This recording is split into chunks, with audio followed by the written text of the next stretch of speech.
So time to talk about making the source for our pyrosim. So let's make a geometry node. We'll call it source.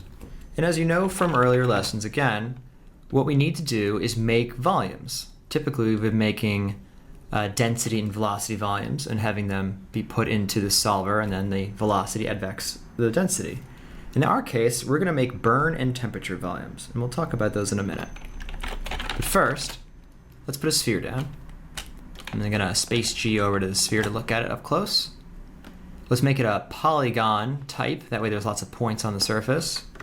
I'm going to use a mountain to make a weird, jagged version.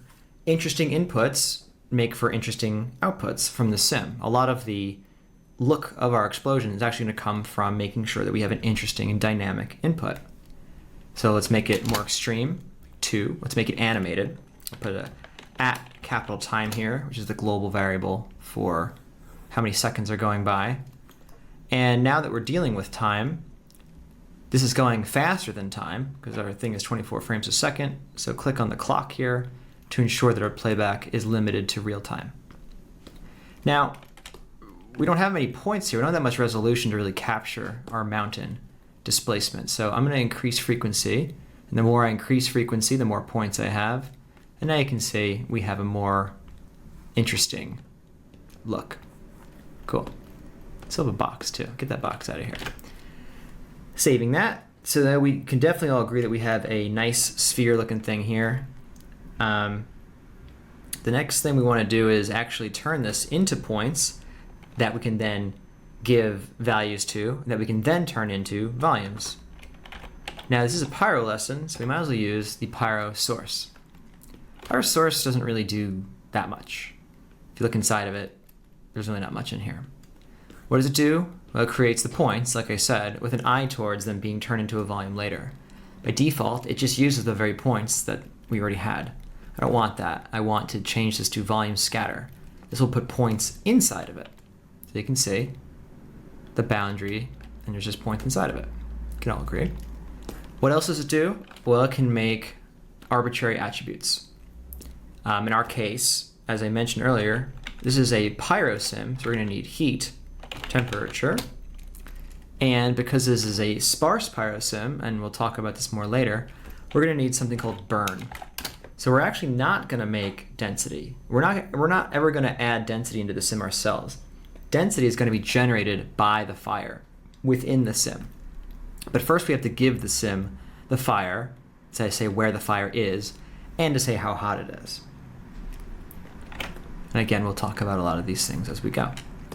So for now, they've all been initialized to 1. We can see that in our geometry spreadsheet. Burn and temperature, everybody's just set to 1, because of course they are. So if we know intuitively that having a jagged source that's moving is making for an interesting input, we also know intuitively that just having all the temperature and fire being just 1 is probably not good enough. So let's mess that up with an attribute noise. So attribute noise we can work on both of those at once. We'll multiply those 1s by a one-dimensional scalar value. And again, temperature and burn, we can do them both at once.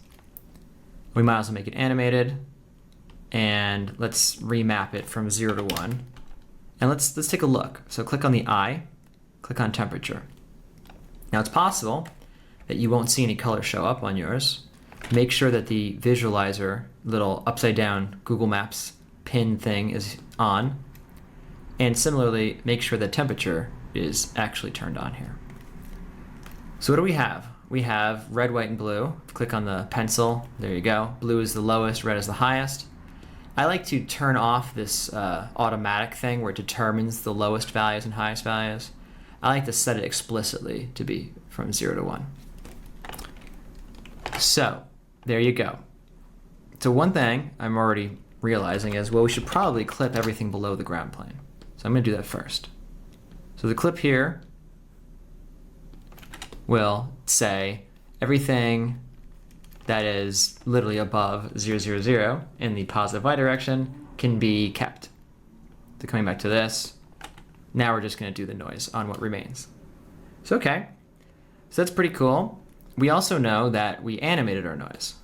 I'm going to turn off mountain for a minute so we can see that a little bit easier. But there you go. You can see the noise moving around. It's kind of slow though. This is an explosion, you know, everything's just moving around like crazy. So coming back to our noise, I can say the pulse duration, make it much shorter. This is basically how fast, it was the first siren of the lesson. Anyway, this is basically how many seconds it takes to completely cycle through one of these, you know, evolving bits of noise.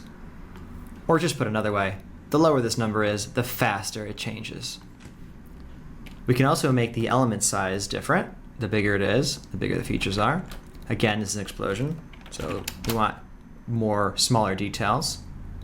And I'll also just say, this is going from 0 to 1 right now, but maybe I don't want there to be nothing in certain areas. Maybe it should just be a low value to a full value here.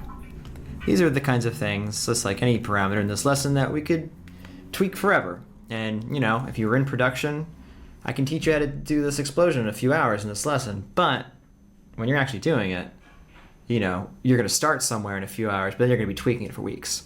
So these are some of the many parameters you might tweak for weeks.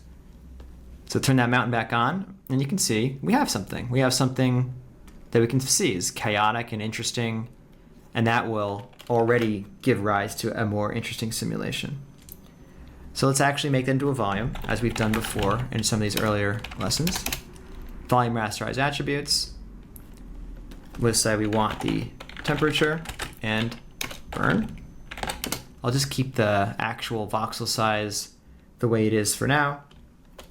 And it's kind of hard to see it because we don't have any like lighting to go to make any shadows. So I'm gonna kind of come to one side of it up top, control click on distant light, and then I'm gonna go back into the camera and kind of do the opposite side like that.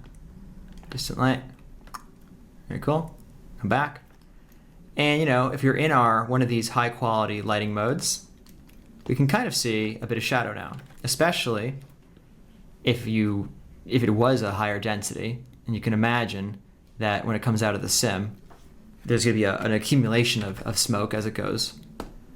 But there you go. I'm also going to say that our left light is going to be cool.